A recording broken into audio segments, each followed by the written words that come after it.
പഴനിയിലേക്കും അവിടെ നിന്ന് കൊടൈക്കനാലിലേക്കും ഞങ്ങൾ യാത്ര ചെയ്ത ചെറിയൊരു വീഡിയോ ആണിത്. രാവിലെ ഏകദേശം 11 മണിക്കാണ് ഞങ്ങൾ വീട്ടിൽ നിന്ന് ഇറങ്ങിയത്. ഏകദേശം 4 മണിയൊക്കെ ആകുമ്പോൾ ഞങ്ങൾ പഴനിയിലെത്തി. അന്ന് വൈകിട്ട് അവിടെയൊക്കെ ചുറ്റിക്കണ്ട് പിറ്റേന്ന് രാവിലെയാണ് ഞങ്ങൾ മല കയറിയത്.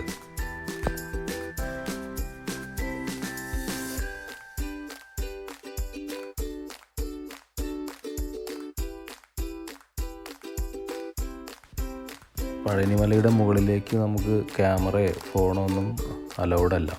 അതുകൊണ്ട് അവിടെ ഒന്നും വീഡിയോസ് ഒന്നും എടുക്കാൻ നമുക്ക് കഴിഞ്ഞില്ല.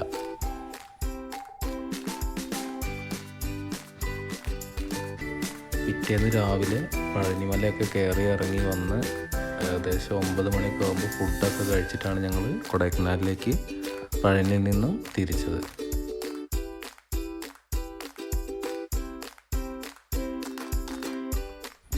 കൊടൈക്കനാലിലേക്ക് നമ്മൾ വരുന്ന സമയത്ത് കൊടൈക്കനാൽ ചുരം കയറുന്ന എൻട്രൻസിൻ്റെ അവിടെ നമ്മൾ ഫോറസ്റ്റിൻ്റെ ചെക്ക് പോസ്റ്റ് ഉണ്ട്. അവിടെ നമ്മൾ തമിഴ്നാടിൻ്റെ ഇ പാസ് അവർക്ക് കാണിച്ചു കൊടുക്കണം. അപ്പോൾ അത് അവിടെ വെച്ച് തന്നെ നമുക്ക് ഓൺലൈനിൽ എടുത്ത് അവർക്ക് കാണിച്ച് കൊടുക്കാവുന്നതേ ഉള്ളൂ.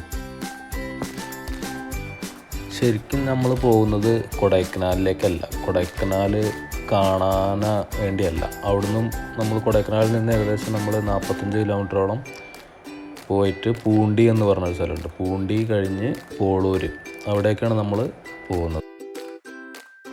പിന്നെ ഏതെങ്കിലും ഒരു സ്ഥലം കാണാൻ പോവുക എന്നതിൽ ഉപരി എനിക്കിഷ്ടം സ്വന്തമായിട്ട് ഡ്രൈവ് ചെയ്ത് ഇങ്ങനത്തെ ചുരം, അതായത് കൂടുതൽ ഹൈ റേഞ്ച് ചുരം ഉള്ള വഴി കൂടെയൊക്കെ ഡ്രൈവ് ചെയ്ത് പോവുക, ആ യാത്ര അനുഭവിക്കുക എന്നുള്ളൊരു ഒരു ഫീലാണ് എനിക്ക് കൂടുതലിഷ്ടം. നമ്മൾ പോളൂർ പൂണ്ടിയിലുള്ള ശശിയേട്ടൻ്റെ മഡ് ഹൗസ് ഉണ്ട്. അവിടെ നമ്മൾ റൂം പഴനിയിൽ നിന്ന് തന്നെ ആളെ വിളിച്ച് ബുക്ക് ചെയ്തിട്ടാണ് നമ്മൾ പോരുന്നത്. ശരിക്കും കൊടൈക്കനാലിൽ നിന്ന് നമ്മൾ കാണാനുള്ള സ്ഥലങ്ങളൊക്കെ ഒരൊറ്റ റോഡിലാണ് ഉള്ളത്. അതായത് ഗുണ കേവ്, പൈൻ ഫോറസ്റ്റ്, അങ്ങനെ കുറച്ച് വ്യൂ പോയിൻ്റ്, അത് മാത്രമേ ഉള്ളൂ അവിടെ. അപ്പോൾ അതൊക്കെ ഒരു റിങ് റോഡ് പോലെയാണ് ഉള്ളത്. നമ്മൾ കൊടൈക്കനാലിൽ നിന്ന് ആ റോഡിലോട്ട് കയറി അതെല്ലാം കണ്ട് നമ്മൾ നേരെ തിരിച്ച് വരുന്നത് കൊടൈക്കനാൽ ടൗണിലേക്ക് തന്നെ ആയിരിക്കും. അതൊരു 1 വേ ആണ്. അങ്ങനെയാണ് കൊടൈക്കനാലിൽ നമ്മൾ കാണാനുള്ള സ്ഥലങ്ങളൊക്കെ ഉള്ളത്.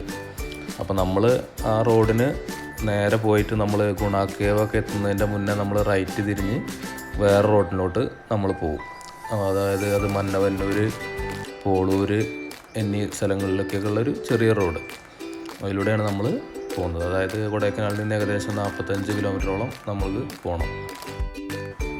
അവധി ദിവസങ്ങളിലൊക്കെ നമ്മൾ വന്നു കഴിഞ്ഞാൽ ഭയങ്കര റഷായിരിക്കും. റോഡിലൊന്നും നമുക്ക് വണ്ടി പാർക്ക് ചെയ്യാനുള്ളൊരു സ്പേസ് പോലും കിട്ടില്ല. ഞങ്ങൾക്കൊന്നും ശരിക്ക് ഗുണ കേവ് നമ്മൾ കാണാൻ തന്നെ പറ്റിയില്ല. ആ വേര് പോലുള്ള അവിടെ ഒന്നും വേറൊന്നും കാണുന്നേ ഉണ്ടായിരുന്നില്ല. ആൾക്കാരെല്ലാം അവിടെ ഇരുന്നിട്ട് അവിടെ നിന്നൊന്നും നമുക്ക് ഒന്നും കാണാൻ പറ്റിയില്ല. അങ്ങനെ എല്ലാ സ്ഥലത്തും അങ്ങനെ തന്നെ, വണ്ടി പാർക്ക് ചെയ്യാൻ കഴിയാത്ത സ്ഥലമാണ്. ഇപ്പം നമ്മൾ എത്തിയ ഇതാണ് മന്നവന്നൂർ ചെമ്മരിയാട് ഫാം. ഇത് ഗവൺമെൻറ്റിൻ്റെ കീഴിലുള്ളൊരു ഫാമാണ്. ഇവിടെ നമുക്ക് 20 രൂപ ഒരാൾക്ക് ടിക്കറ്റ് കൊടുത്തു കഴിഞ്ഞാൽ ഉള്ളിലോട്ട് കയറി ആട് ഫാം, ഈ വ്യൂ പോയിൻ്റ്, അതേപോലെ പലതരത്തിലുള്ള മുയലുകൾ, ഇതൊക്കെ അതിനകത്തുണ്ട്.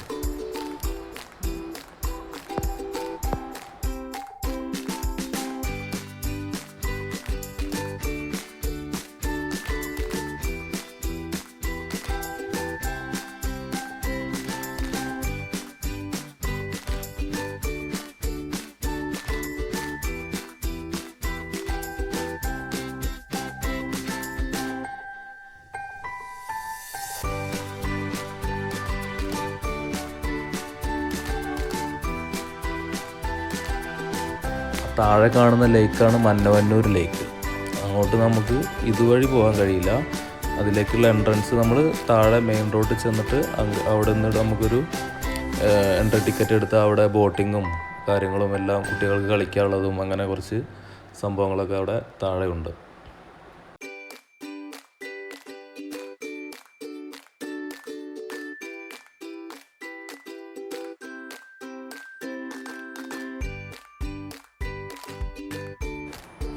അങ്ങനെ ഫൈനലി നമ്മൾ ഇവിടെ എത്തി. ഏകദേശം 4:30 മണിയൊക്കെ ആയപ്പോഴേക്കും ഞങ്ങളിവിടെ എത്തി. അത്യാവശ്യം നല്ല മഴ ഉണ്ടായിരുന്നു, നല്ല തണുപ്പായിരുന്നു. അതുകൊണ്ട് പുറത്തോട്ടൊന്നും പിന്നെ വൈകുന്നേരം കൂടുതലൊന്നും പോകാനൊന്നും പറ്റിയില്ല. രാത്രിയിലേക്കുള്ള ഫുഡൊക്കെ ഞങ്ങൾ ഇവിടെ തന്നെ ഓർഡർ ചെയ്തിരുന്നത്. അത്യാവശ്യം കുഴപ്പമൊന്നുമില്ലാത്ത നല്ല ഫുഡ് തന്നെയായിരുന്നു. ശരിക്കും ഞങ്ങൾ വന്ന അന്ന് അത്യാവശ്യം നല്ല തണുപ്പായിരുന്നു. റൂമിലോട്ട് വെളിയിലോട്ട് ഇറങ്ങാൻ തന്നെ നമുക്ക് കഴിയുന്നുണ്ടായിരുന്നില്ല, അത്രയ്ക്കും തണുപ്പായിരുന്നു. ഏകദേശം ഒരു 2 കിലോമീറ്റർ കൂടി പോയാലാണ് പോളൂർ എന്ന ഒരു ചെറിയൊരു ഗ്രാമമുള്ളത്.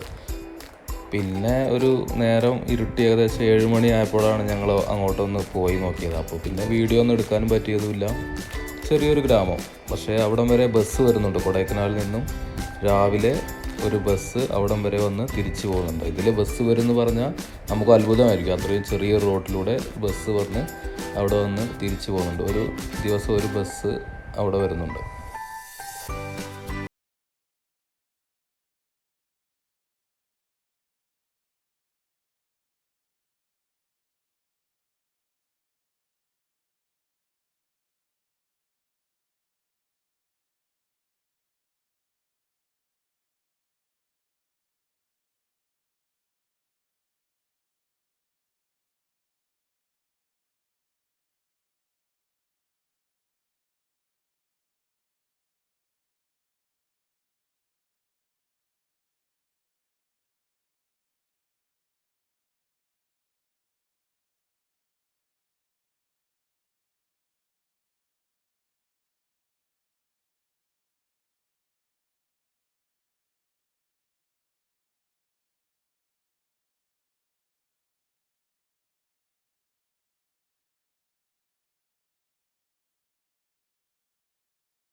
പണ്ട് ഈ റോഡ് കണ്ടിന്യൂ ആയിട്ട് ഉണ്ടായിരുന്നു. ഇപ്പോൾ അത് ഫോറസ്റ്റ് ക്ലോസ് ചെയ്തതാണ്. അതുകൊണ്ട് അതിൽ വണ്ടിയും കൊണ്ട് പോകാൻ കഴിയില്ല. പക്ഷേ ഇവിടെയുള്ള ആളുകൾ മൂന്നാറിലോട്ടുമൊക്കെ നടന്ന് പോകാറുണ്ട് കാട്ടിനകത്തുകൂടി.